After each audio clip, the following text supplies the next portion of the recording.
ఓం నమో భగవతే శ్రీ మేధా దక్షిణామూర్తయే. ఓం నమో భగవతే శ్రీ ఆదిశంకరాయ. ఓం నమో భగవతే శ్రీ రమణాయ. శ్రీ గురుభ్యో నమః. నేను అంటే మనకి ఈ దేహాత్మ భావన కలుగుతూ ఉంటుంది. కాబట్టి నేను అంటే ఈ శరీర భావన కలుగుతుంది, ఒక వ్యక్తి భావన కలుగుతుంది. దేహం పుట్టుక నీ పుట్టుక అనుకుంటున్నావు, అలాగే దేహం మరణం నీ మరణం అనుకుంటున్నావు. అలాగే దేహ ధర్మాలు నీ ధర్మాలు అనుకుంటున్నావు. నిజానికి దేహము ఎప్పుడూ చెప్పలేదు నేనంటే దేహమని. దేహం ఎప్పుడూ చెప్పలేదు నేను పుట్టాను, నేను మరణించాను అని. దేహము ఎప్పుడూ చెప్పలేదు. నీవు గుర్తించి నీవు దేహంతో తాదాప్యం చెంది నీవు అనుకుంటున్నావు, నీవు చెప్తున్నావు ఇది నా దేహము అని, నేను మరణిస్తాను అని, నేను మరణిస్తే మళ్ళీ పుడతాను అని. నీవు అనుకుంటున్నావు నాకు పునర్జన్మలు ఉన్నాయి అని. ఇవన్నీ అహంకారపు యొక్క చేష్టలు, అంతే తప్ప మరి ఒకటి ఏమీ లేదు. నిజానికి నీవు దేహానివి కాదు. దేహ ధర్మాలు నీకు వర్తించవు. దేహము దానికి ఒక ఎక్స్పైరీ డేటు ఉంది. అది వచ్చిన పని తను చేసుకొని మళ్ళీ వెళ్ళిపోతుంది. నీవు తెచ్చుకున్న ఆ పిడికెడు ప్రారంధాన్ని నడిపించటానికి ఏదో ఒక ఉపాధి కావాలి. కాబట్టి అది ఆ అహంకారము ఈ దేహాన్ని ఆశ్రయిస్తుంది. ఎప్పుడైతే నీ ప్రారంధము అయిపోతుందో అప్పుడు ఈ దేహము కూడా వెనువెంటనే రాలిపోతుంది. నిజానికి నీవు దేహానివి కాదు. నువ్వు చెప్పేటప్పుడు నా శరీరము అంటున్నావు, నా భార్య నా పిల్లలు అంటున్నావు, నా కారు అంటున్నావు, నా ఇల్లు అంటున్నావు. అంటే నీవు వేరు, అవి వేరుగా నీవు విడిగా చెప్తున్నావు. నా శరీరము అంటే నీవు వేరు, శరీరము వేరు అని నీవు చెప్పకనే చెప్తున్నావు. కానీ నీ స్వరూపము జ్ఞానమయము. నీ స్వరూపము అహం స్ఫురణ, నేనున్నాను అన్న జ్ఞానము, ఎరుకతో కూడి ఉన్న జ్ఞానము. నీవుగా ఉన్నప్పుడు జనన మరణాలు ఎక్కడ, కర్మలు ఎక్కడ, జన్మలు ఎక్కడ, చావు లేదు, పుట్టుక లేదు. ఇవన్నీ కేవలము అహంకారపు యొక్క చేష్టలే తప్ప మరి ఒకటి కాదు. ఇవన్నీ భావాలకే పరిమితమైనవి. ఏ భావము లేనప్పుడు నీకు అక్కడ దేహస్ఫురణ కూడా లేదు.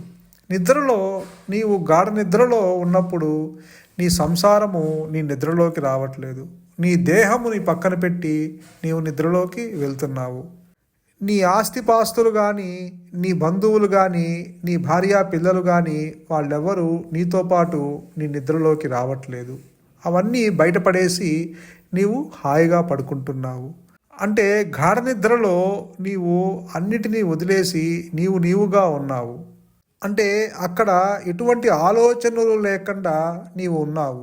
అంటే ఏమీ లేకపోయినా నీవు మాత్రం ఉన్నావు. అదే నీ సహజ స్థితి, అదే నీ స్వరూపమై ఉన్నది. నీ స్వరూపము ఆలోచనలు లేని స్థితి, అన్యత్వము లేని స్థితి, ఎరుకతో కూడి ఉన్న స్థితి.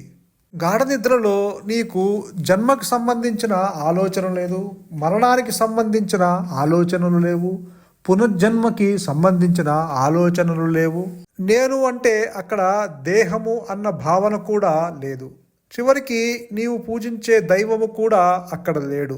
అంటే ఏమీ లేకపోయినా నీవు మాత్రం ఉన్నావు. అదే నేనున్నాను అన్న జ్ఞానము. మళ్ళీ నీవు నిద్ర నుంచి మేల్కొంగానే నేను దేహము అన్న భావనతో నీవు తాదాప్యము చెంది మళ్ళీ ఆలోచనల వెంబడి పరిగెడుతూ అవే నిజమనుకుంటున్నావు. నిజానికి సత్యము ఎప్పుడు మార్పు చెందనిది. అన్ని అవస్థల్లోనూ మార్పు లేకుండా ఉన్నది ఏదైతే ఉన్నదో అదే సత్యము. మార్పు చెందేవన్నీ అసత్యము, అనిత్యము, అశాశ్వతము. నీవు మేల్కొన్నప్పుడు నీకు ఒక వ్యక్తి భావన కలుగుతుంది, నీకు దేహ భావన కలుగుతుంది. ఆ దేహానికి చావు పుట్టుక ఉంది అని అనుకుంటున్నావు. ఒకవేళ అది గనక నిజము అయితే, అంటే అది గనక సత్యము అయితే, అది గనక మార్పు చెందకుండా ఉంటే కనుక నీవు గాఢ నిద్రలో మరి అక్కడ నీకెటువంటి భావన లేకుండా దేహాన్ని పక్కన పెట్టి హాయిగా నీవు నిద్రిస్తున్నావు. అంటే అక్కడ మార్పు చెంది ఉంది. జాగ్రత్త అవస్థలో నేనంటే దేహమని నీవు భావిస్తున్నావు. మరి గాఢ నిద్రలో అక్కడ ఎటువంటి భావన లేకుండా ఉన్నావు. నిజానికి సత్యము ఎప్పుడు మారదు కాబట్టి, మారేది అసత్యము, అశాశ్వతము, అనిత్యము కాబట్టి. దీన్ని బట్టి మనకు అర్థమైంది ఏంటంటే నేనంటే దేహము కాదని మనకి అర్థమైంది. నేను గనక దేహమైతే గాఢ నిద్రలో కూడా ఆ దేహ భావన ఉండాలి. ఆ దేహ భావన ఉంటే నీకు నిద్ర పట్టదు. నీవు మెలకువలో ఎలా అయితే ఉన్నావో అలానే గాఢ నిద్రలో కూడా అలానే ఉండాలి. ఒకవేళ నేనంటే దేహము అన్న భావన గనక నిజమైతే జాగృతావస్థలో నువ్వు ఎలా అయితే ఉన్నావో అలానే గాఢ నిద్రలో కూడా అదే స్థితిలో ఉండాలి. కానీ గాఢ నిద్రలో అన్నీ పక్కన పడేసి చివరికి ఏ ఆలోచనలు లేకుండా హాయిగా ఉన్నావు. ఇలా అవస్థకి ఇలా మారుతూ ఉండేది అది సత్యము కాదు. అంటే మారనిది ఏదైతే ఉన్నదో అదే నీ స్వరూపము, అదే జ్ఞానము, నేనున్నాను అన్న అహంస్ఫురణ. కాబట్టి జన్మ అంటూ ఉంటేనే పునర్జన్మలు కూడా ఉండాలి. అందుకే భగవాన్ రమణులు చెప్తారు, అసలు ఈ చావు పుట్టుకలు ఎవరికి అని విచారించు. ఇప్పుడు నీవు దేహానివని అనుకొని దానికి కలిగే చావు పుట్టుకలు నీవేనని భ్రమపడుతున్నావు. కానీ నీవు దేహానివి కావు, నీకు జనన మరణాలు లేవు.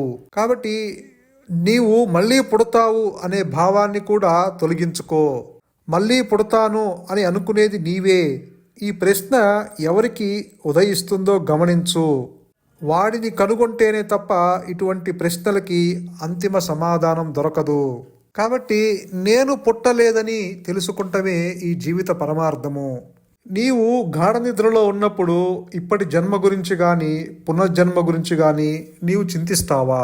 గాఢ నిద్రలో నీకు ఇటువంటి ఆలోచనలే లేవు.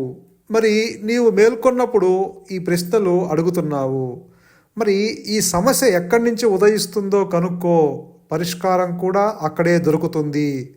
జన్మే లేదు, ప్రస్తుత దురవస్థ లేదు, అసంతుష్టి లేదు అని గ్రహిస్తావు. ఉన్నదల్లా ఆత్మే, ఆనందమే. ఇప్పుడు కూడా మనకి పునర్జన్మ లేదు, ఇంకా దాని గురించి వ్యాకులత ఎందుకు అని కూడా చెప్పారు భగవాన్. కాబట్టి నీ స్వరూపము ఏదైతే ఉన్నదో జ్ఞానము, నిరాకారము, నేనున్నాను అన్న అహంస్ఫురణ, దానికి అన్యత్వము లేదు, ఆలోచనలు లేవు, జనన మరణాలు లేవు, చావు పుట్టుకలు లేవు, పుణ్య పాపాలు లేవు, భూత భవిష్యత్ వర్తమానాలు లేవు, జయాపజయాలు లేవు, రాగద్వేషాలు లేవు. నీ స్వరూపానికి చావు ఎలా ఉంటుందో, పుట్టుక ఎలా ఉంటుందో, కర్మ ఎలా ఉంటుందో, వికర్మ ఎలా ఉంటుందో, అకర్మ ఎలా ఉంటుందో, జన్మ ఎలా ఉంటుందో, లాభ నష్టాలు ఎలా ఉంటాయో, వీటితో ఇసుమంత సంబంధం కూడా లేకుండా ఉన్నది నీ స్వరూపము. ఇవన్నీ ఈ దేహాత్మ బుద్ధి గల ఈ మాయా నేనుకే, ఈ అహంకారానికే.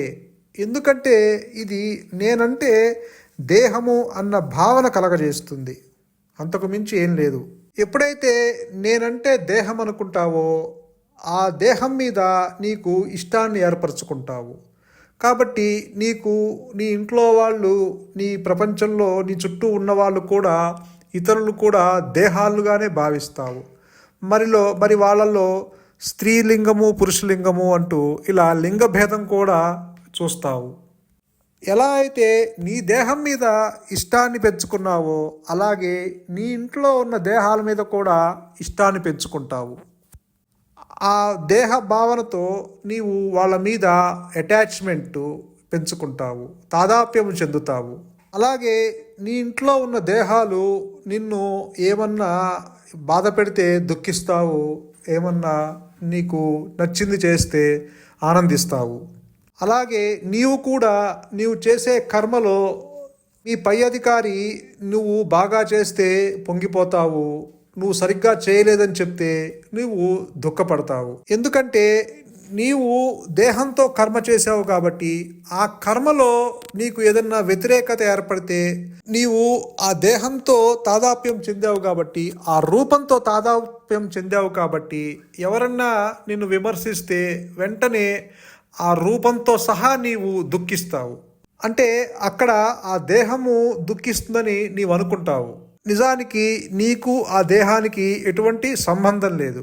దేహము ఎప్పుడు చెప్పట్లేదు నేనంటే దేహమని, అది ఎప్పుడు చెప్పలేదు. నీవు గుర్తించి నీవు దానితో తాదాప్యము చెంది నీవు దుఃఖిస్తున్నావు. అలాగే నీవు చూసే ప్రపంచం కూడా నేనంటే ప్రపంచము అని నీకెప్పుడు చెప్పలేదు. నీవు ప్రపంచాన్ని చూసి గుర్తించి తెలుసుకొని దానితో తాదాప్యం చెంది ఉన్నావు.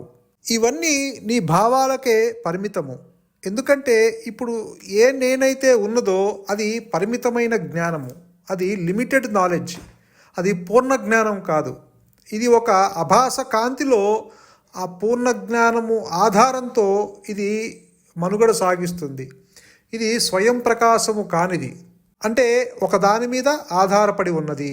కాబట్టి ఈ చావు ఈ పుట్టుక ఈ దేహానికే కానీ ఈ మాయా నేను కూడా ఈ చావు పుట్టుకలు లేవు. ఇది కూడా పరిమితమైన జ్ఞానము, ఇది కూడా నిరాకారమే, దీనికి ఆకారము లేదు. నిజానికి ఇది కూడా దేహంతో తాదాప్యము చెందినట్లుగా అనిపిస్తుంది. నేను అంటే శరీరము అని చెప్తుందే కానీ శరీరంతో అటాచ్మెంటు చేసుకోదు.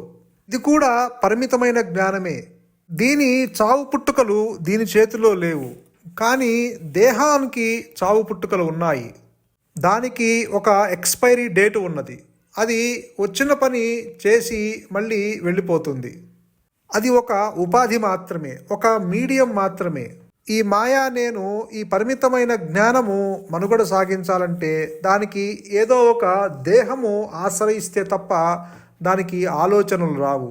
అందుకే భగవాన్ రమణులు కూడా అదే చెప్తున్నారు. ఇది ఈ జన్మ ఈ మరణము ఎవరికో విచారించు, ఈ ప్రశ్న వేసేది ఎవరు, వాడు ఉన్నాడేమో వెతుకు.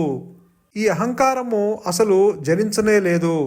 ఇది ఒక భ్రమ, లేనిది ఉన్నట్లుగా నీకు కలగజేస్తుంది తప్ప ఈ అహంకారము అసలు పుట్టనే లేదు. ఇది ఒక మాయా కల్పితము, ఒక ఇమాజినరీ. ఒక మాయగాడు ఎన్నో మ్యాజిక్లు చేసి ప్రేక్షకుల్ని ఆకట్టుకుంటాడు. తన ముందున్న వస్తువుల్ని మాయం చేయవచ్చు, తన ముందున్న మనుషుల్ని మాయం చేయవచ్చు. ప్రేక్షకులు ఇదంతా నిజమని భావిస్తారు. తమ ముందు జరిగే ఆ చిత్ర విచిత్రమైన ఆ మాయా సన్నివేశాలన్నీ నిజమని మనం భావిస్తూ ఉంటాము. ఎందుకంటే దాంట్లో లీనమైపోయి ఉన్నాము, దాంతో తాదాప్యం చెంది ఉంటాము. ఎప్పుడైతే నీవు విచారించి ఆ మాయగాడి దగ్గరికి వెళ్ళి ఇదంతా నిజమే అంటే వాడు పెద్ద నవ్వు నవ్వుతాడు. ఎందుకంటే వాడికి తెలుసు ఇది నిజము కాదు అని. కానీ ఈ అడిగేవాడికి మాత్రము తెలియదు, ఇదంతా నిజమనే భావిస్తాడు. అలాగే నీవు కూడా ఈ నేనంటే దేహమని, నీకు విడిగా ఒక ప్రపంచం ఉందని, నీకు విడిగా ఒక వస్తువులు ఉన్నాయని, నీకు విడిగా ఒక సంసారం ఉందని, నీకు విడిగా ఆస్తిపాస్తులు ఉన్నాయని, నీకు జననము మరణము ఉందాయని, నీకు పాపము పుణ్యాలు ఉన్నాయని, నీకు ఇష్టము అయిష్టము ఉన్నాయని, నీకు లాభము నష్టము ఉన్నాయని, నీకు జయము అపజయము ఉన్నాయని, ఇలా ద్వంద్వ భావనతో వాడు తాదాప్యం చెందుతాడు. దీనంతటికీ కారణము ఈ దేహాత్మ బుద్ధి గల నేను, ఈ అహంకారము. దానికి ఆత్మదృష్టిలో జనన మరణాలు కానీ, స్వర్గ నరకాలు కానీ, పునర్జన్మలు కానీ లేవు. నిజానికి ఆత్మస్థితిలో అసలు సృష్టే లేదు. నీవు నిద్రపోతేనే నీకు నీ గురించి కానీ, అంటే నీ జన్మ గురించి కానీ, నీ మరణం గురించి కానీ, నీ పునర్జన్మల గురించి కానీ నీకు ఎటువంటి ఆలోచనలు లేవు కదా. మరి అవి సత్యమైతే అక్కడ కూడా ఉండాలి కదా. అందుకనే ఈ విధంగా విచారణ చేయమంటున్నారు భగవాన్. ఈ ప్రక్రియనంతా బలపరిచేది దేహంతో తాదాప్యం చెందే ఈ మనస్సే. ఇది ఈ విధంగా జన్మ మరణాలకి పరిమితం చేస్తుంది. ఎందుకంటే ఇది పరిమితమైన జ్ఞానం కాబట్టి ఇది జననానికి పరిమితం చేస్తుంది, మరణానికి పరిమితం చేస్తుంది, పునర్జన్మలు ఉన్నాయని వాటికి పరిమితం చేస్తుంది. ఇవన్నీ ఈ మనస్సు కల్పించే భ్రమ. ఈ భ్రమని దాటితే ఈ దేహంతో తాదాప్యం పోతుంది. అప్పుడు చావుకి పుట్టుకకి పునర్జన్మకి సంబంధించిన సిద్ధాంతాలన్నీ వర్తించవని నీకు తెలుస్తుంది. కాబట్టి ఈ అజ్ఞానము ఉన్నప్పుడే ఈ జన్మ మరణము పునర్జన్మలు ఇవన్నీ ఉంటాయి. ఆత్మస్థితిలో జన్మ లేదు, మరణము లేదు, పునర్జన్మలు లేవు. అసలు అవి పునర్జన్మ అంటూ ఇప్పుడు లేదు, పూర్వము లేదు, ముందు ఉండదు. ఇది యథార్థము. కాబట్టి ప్రపంచం గురించి నీవు బాధపడాల్సిన అవసరం లేదు. నీ జన్మ గురించి కానీ నీ మరణం గురించి కానీ నీవు తెలుసుకోవాల్సిన అవసరం లేదు. అలాగే నీ పునర్జన్మలో చేసిన కర్మల గురించి కానీ కూడా నీవు తెలుసుకోవాల్సిన అవసరం లేదు. అందుకే భగవాను వాటి జోలికి వెళ్ళొద్దు అంటున్నారు. నీవు జనన మరణాల గురించి తెలుసుకున్నా తెలుసుకోకపోయినా ఈ దేహము వచ్చిన పని చేసుకొని వెళ్ళిపోతుంది. ఇది ఎప్పటికైనా మరణిస్తుంది. ఇది ఎప్పటికైనా కట్టెల్లో కాలి బూడిదైపోతుంది. నీవు తెలుసుకున్నా తెలుసుకోకపోయినా ఈ దేహము ఖచ్చితంగా రాలిపోతుంది. మరి అశాశ్వతమైన ఈ దేహం గురించి నీకు చింతన ఎందుకు? ఈ సమాచారము సేకరించే కొద్దీ నీకు భారం ఎక్కువైపోతూ ఉంటుంది, బాధ ఎక్కువైపోతూ ఉంటుంది.